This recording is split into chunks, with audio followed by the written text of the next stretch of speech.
Nakumpiska ng Cebu City PNP ang higit 700,000 pesos halaga ng hinihinalang shabu sa isang anti-drug operation.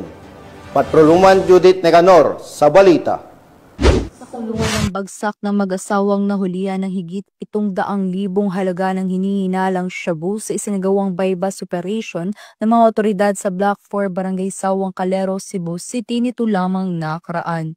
Kinilala ni Police Captain Giancarlo M. Reyes, Officer in Charge ng Police Station 6 ng Cebu City Police Office, ang mag-asawa na suspect na sina Michael, high-value individual, 47 anyos, at Babylin, street-level individual, 48 anyos, na kasalukuyang naninirahan sa C. Padilla Street, Barangay Mambaling, Cebu City. Batay sa ulat ng pulisya, bandang 3:00 ng madaling araw, nang ikinasa ng mga operatiba ng Police Station 6 ang bypass operation na nagresulta sa pagka-aresto ng mga suspect at pagkakumpiska ng 8 pakete ng hinihinalang shabu na may timbang na 110.23 grams at standard drug price na 749,564 pesos, bypass money at black pouch.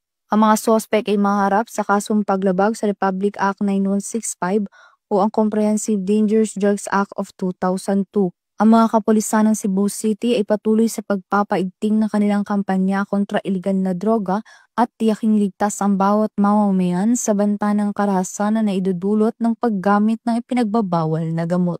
Mula dito sa Central Visayas, ako ang Police News Network Correspondent, Patrolwoman Judith Nicanor, alagad ng batas, tagataguyod ng Balitang Pulis.